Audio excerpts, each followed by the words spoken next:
Hello there, you're watching Nightline with me, Nakia Basharuddin, and here are your top stories. Stable government needed for countries to develop, says Prime Minister.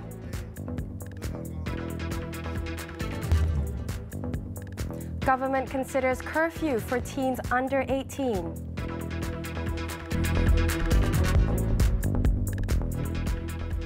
Welcome. The Prime Minister on Thursday outlined two things to ensure success in boosting the nation's economy: a stable government and good governance. Tun Dr. Mahathir Mohamad said this in his speech in conjunction with the opening of the 3rd International Conference on the Emergence of Africa, ICEA 3rd, at the Senegalese capital, Dakar. I would like to thank the organizers for this invitation. I believe I have had some experience leading a country from being classified as a developing country into a higher middle income country. I believe that any country can do this, provided in the first place they sort out their governments. The most important thing in trying to change the economy of a country is stability and good governance. Once that is in place, the rest will follow suit. The biannual conference was held at the Abdou Diouf International Conference Center in Dakar. It attracted some 1,000 participants.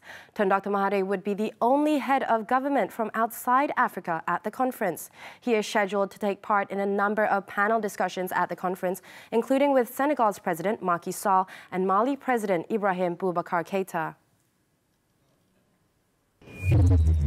Earlier, the Prime Minister held talks with Senegal's President Macky Sall at the Presidential Palace soon after his arrival in Dakar. Present at the meeting on the Malaysian side were Deputy Foreign Minister Datuk Marzuki Yahya and the country's ambassador to Senegal, Dr. Shazalina Zainul Abidin. Sall had earlier welcomed the Prime Minister, accompanied by his wife, Tun Dr. Siti Hasmah Muhammad Ali, at the Leopold Sedar Senghor Airport. Tun Dr. Mahathir is on a 2-day visit to Senegal. The Deputy Prime Minister on Thursday said that the government is mulling imposing a curfew on those who are under 18 years old, which may help prevent them from getting involved in social ills, particularly drugs. Datuk Sri Dr. Wan Azizah Wan Ismail said the authorities are looking at the possibility of setting a time limit for them to be out of the house without adult supervision to prevent young people from being involved in negative activities and influences. She said authorities were considering a curfew for children under 18, as records show that glue sniffing was serious among the young. Then that actually affects your brain, and that's why it's affecting the young people, 14, 15, and then as young as 10. So these are our next generation. We have to take care of them. So that's why they have the ACTA to make it such, to be a bit to strengthen it. Bila anak-anak muda ada curfew, ibu bapa tahu mereka berada di mana-mana dan tidak boleh keluar pada 1,5 masa, dan ini adalah telah mencegahkan banyak insiden dadah di kalangan mereka-mereka yang muda dan remaja, 18 tahun ke bawah. This was among matters raised and agreed on at a meeting of the Cabinet Committee on Eradicating Drugs, chaired by the Deputy Premier. She pointed out that in Iceland, for example, under its Child Protection Act, children under 12 may not be outdoors after 8 p.m. unless accompanied by an adult. Children aged 13 to 16 may not be outdoors after 10 p.m. unless on their way home from a recognized event organized by schools, sports organizations, or youth clubs. Those who break the curfew are taken to the police station, and parents will have to pick their children up from there. Meanwhile, Datuk Sri Dr. Wan Azizah said the planting of ketum plants will soon require the approval of the Health Ministry. The Poisons Act 1952 will be amended to insert the planting of ketum without permission as an offence. Bagaimana dimaklum penanaman ketum buat masa ini adalah dibenarkan. Apabila ianya dituai dan dijual adalah menjadi kesalahan. Jadi sekarang ni boleh tanam tapi tak boleh tuai, tak boleh jual. Jadi jawatan kuasa ini bersetuju agar pindaan akta yang berkaitan dibuat bagi memasukkan kesalahan menanam ketum tanpa kebenaran. Ketum is regulated under the Poisons Act 1952 due to the mitragynine substance present in the plant.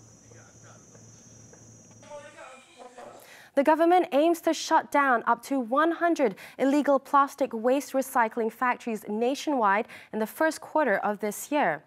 Energy, Science, Technology, Environment and Climate Change Minister Yeo Bee-yin said since the freeze on importing plastic waste into Malaysia in July last year, 61 operations were conducted on illegal factories, primarily in Selangor.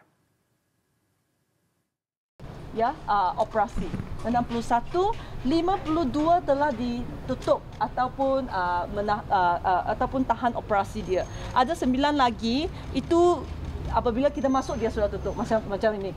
Ya, dia sudah tutup, sudah lari. So semua sudah telah pun tutup yang kilang haram ya yang di Selangor. Dan kita tahu lagi ada banyak lagi dan kita akan terus ya untuk tutupkan semua kilang kita semula plastik yang haram kita akan tutup. Dan bukan saja lagi yang haram kita tutup, yang berlesen, yang tidak mematuhi akta kualiti alam sekeliling juga akan ditutup. Speaking to reporters after joining a raid on an illegal factory processing plastic waste in Klang, Yeo said the government would make it stricter for these factories to apply for their licenses in future.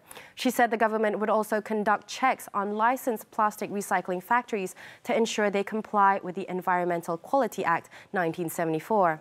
She added that the ministry has also opened 36 investigation papers into the operators of the illegal factories and will ensure that these do not shift to other locations.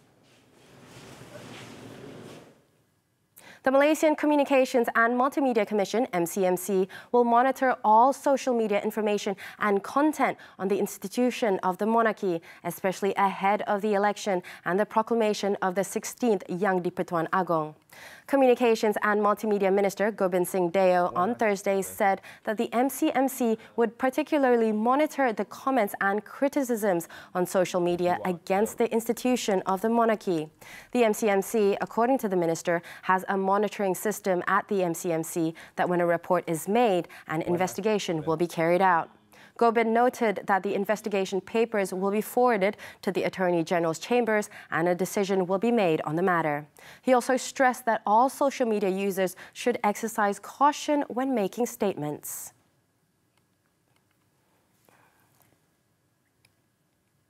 A family of 3 died on the spot when their Pro Aviva car crashed into a lorry laden with groceries at kilometer 63 Jalan Gua Musang, Kuala Krai in Kelantan on Thursday.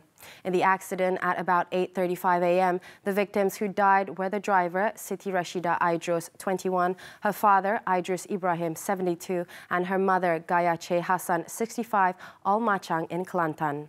However, the lorry driver and his 2 attendants, whose names were unavailable, sustained minor injuries and received treatment at the Gua Musang Hospital. District Police Chief Superintendent Muhammad Taufik Maiden said the incident occurred when the 3 family members were travelling from Gua Musang to Kuala Krai. At the accident location, the driver lost control of the car and collided with the lorry travelling from the opposite direction. All 3 were trapped in the half-crushed car. Their bodies have been sent to Gua Musang Hospital.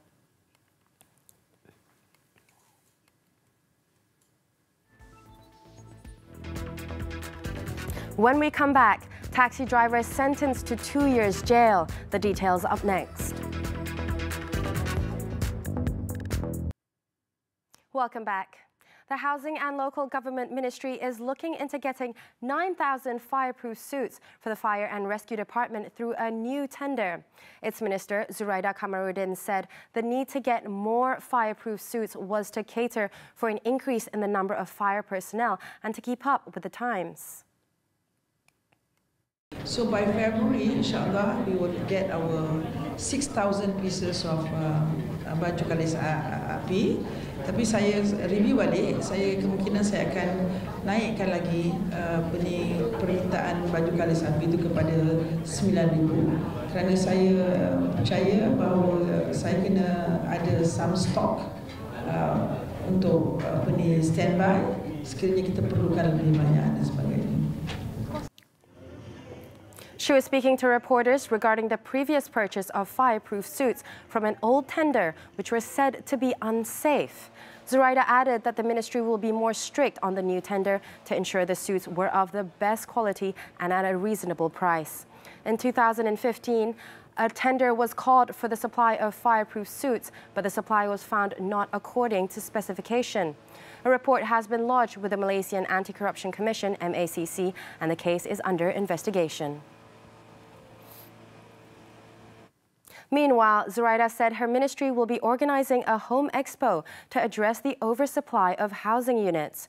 She said the expo would offer discounts and lower prices for property, especially for first-time house buyers. Furthermore, we're going to have on the 1st and 3rd, I'm going to have a home expo ownership. So where we're going to take these overhang units to be sold out at the discount prices. And we have banks who come in to assist in the loan procedures. The Home Expo is scheduled to take place from March 1st to March 3rd and will also include the participation of banks to assist buyers with loan applications. According to the National Property Information Centre, NAPIC, the number of unsold houses in the country reached a record high of 30,115 units in the third quarter of 2018, valued at 19.5 billion ringgit. This was a 48.35% increase from 20,304 units in the same period in 2017. New York-based Goldman Sachs chief executive has apologized to Malaysia over the investment bank's partner's role in the One Malaysian Development Berhad 1MDB scandal. David Solomon reiterated during an earnings conference call on Wednesday that the investment bank was cooperating with authorities on the probe as he expressed regret over a scandal that has roiled the country. He said it was clear that Malaysians were defrauded by many individuals, including the highest members of the previous government. However, he also defended the institution as a whole, saying it had been misled by Goldman partner Tim Leisner and senior officials in the Malaysian government about the role of a key intermediary in the scandal, Jolo. In November, the Justice Department announced that former Goldman partner Tim Leisner had pleaded guilty to violating U.S. anti-bribery and money laundering laws and agreed to pay $43.7 million in restitution. Goldman helped arrange $6.5 billion in bonds for 1MDB. Malaysia has filed criminal charges against Goldman and two former employees for alleged theft. A bank lost about 40,000 ringgit after being robbed by a man armed with a pistol on Thursday. Subang Jaya District Police Chief ACP Muhammad Azlin Sadari said the incident occurred at 3:30 p.m. in SS 19/6 Subang Jaya. Kemudiannya mengeluarkan beg dan meminta supaya dimasukkan wang ke dalam beg. So, suspek menggunakan senjata api jenis pistol, melepaskan tembakan dan selepas beg diisi dengan jumlah wang yang diberikan, suspek telah lari keluar dan menghilangkan diri. Muhammad Azlin said the suspect, who is believed to be alone, took 3 minutes to rob the bank. During the robbery, 6 bank staff were in the bank with 4 customers at the counter.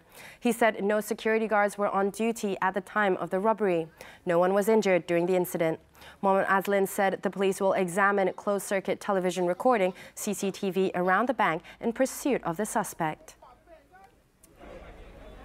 In Selangor, a taxi driver caught on camera killing a pregnant cat by putting it in a dryer at a self-service laundrette was sentenced to 2 years jail by the Selayang Sessions Court.